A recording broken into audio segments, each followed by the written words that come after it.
7 और 9 जनवरी को डॉकिन के 2 प्रयास असफल रहे थे, जिसके बाद इसे रोक दिया गया था। लेकिन अब वैज्ञानिकों को पूरा भरोसा है कि ये प्रयोग जल्द ही सफल होगा। भारत अपने पहले ही प्रयास में 2 एक्टिव सैटेलाइट्स को अंतरिक्ष में डॉक करने की तैयारी में है। इसरो के चेयरमैन डॉक्टर एस सोमनाथ ने पुष्टि की है कि डॉकिंग कुछ ही दिनों में हो सकती है।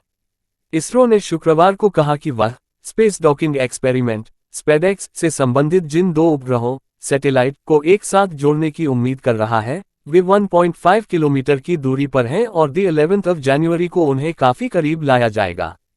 7 और 9 जनवरी को डॉकिंग के 2 प्रयास असफल रहे थे, जिसके बाद इसे रोक दिया गया था। लेकिन अब वैज्ञानिकों को पूरा भरोसा है कि ये प्रयोग जल्द ही सफल होगा। इसरो के चेयरमैन डॉक्टर एस सोमनाथ ने पुष्टि की है कि डॉकिंग कुछ ही दिनों में हो सकती है। डॉक्टर सोमनाथ ने आकाशवाणी से बात करते हुए कहा, दोनों सैटेलाइट्स बहुत अच्छी स्थिति में हैं और यदि सब कुछ योजना के अनुसार चलता रहा तो डॉकिंग अगले कुछ दिनों में कर ली जाएगी।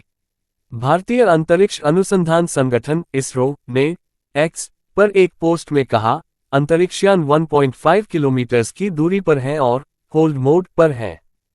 कल सुबह तक इनके 500 मीटर की और दूरी तय करने की योजना है।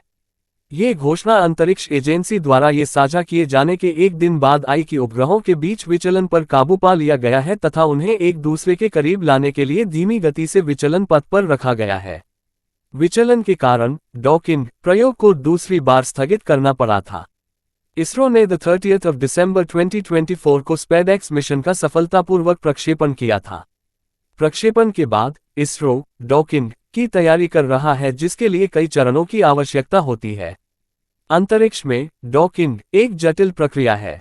स्पेस डॉकिंग प्रक्रिया को केवल चीन, अमेरिका और रूस ने ही अब तक पूरी तरह से सफलतापूर्वक अंजाम दिया है।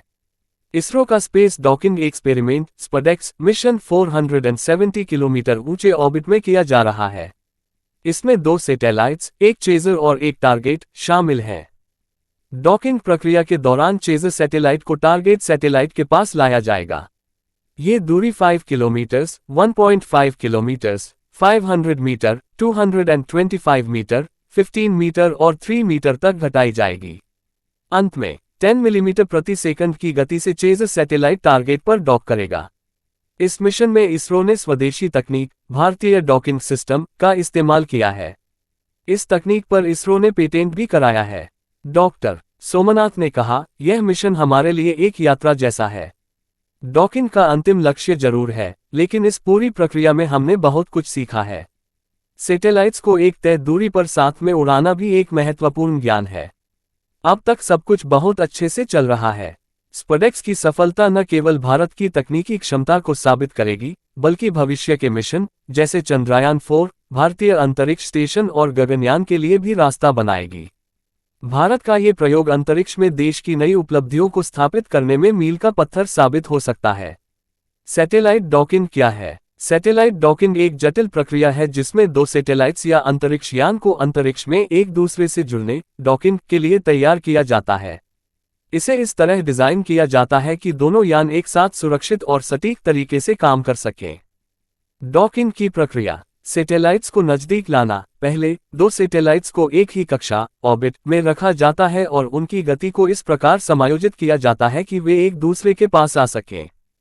स्पीड और दूरी का नियंत्रण, चेसर सैटेलाइट को धीरे धीरे टारगेट सैटेलाइट के पास लाया जाता है। ये प्रक्रिया मिलीमीटर प्रति सेकंड की गति से की जाती है ताकि किसी दुर्घटना का खतरा न हो। जुड़ने की प्रक्रिया, जब दोनों सैटेलाइट्स एकदम नजदीक आ जाते हैं तो डॉकिंग सिस्टम के माध्यम से उन्हें एक दूसरे से जोड़ा जाता है। सैटेलाइट डॉकिंग का महत्व, मिशन विस्तार। डॉकिंग के बाद सैटेलाइट्स साझा संसाधनों जैसे ईंधन, डेटा और ऊर्जा का उपयोग कर सकते हैं। अंतरिक्ष स्टेशन निर्माण, डॉकिंग तकनीक का उपयोग अंतरिक्ष स्टेशन स्पेस स्टेशन बनाने में किया जाता है, जैसे कि इंटरनेशनल स्पेस स्टेशन ISS। भविष्य के मिशन, ये तकनीक चंद्रमा और मंगल जैसे स्थानों पर मानव मिशन के लिए आवश्यक है। भारत में सैटेलाइट डॉकिंग, भारत में इसरो ने स्पेस डॉकिंग एक्सपेरिमेंट स्पेडेक्स के तहत पहली बार 2 सैटेलाइट्स को डॉक करने की योजना बनाई है। ये प्रक्रिया भारत को चीन, अमेरिका और रूस जैसे देशों की कतार में ला सकती है, जिन्होंने पहले से ये तकनीक विकसित कर ली है। सैटेलाइट डॉकिंग विज्ञान और तकनीक का एक शानदार उदाहरण है, जो अंतरिक्ष अन्वेषण को नई ऊंचाइयों तक ले जाने में मदद करता है।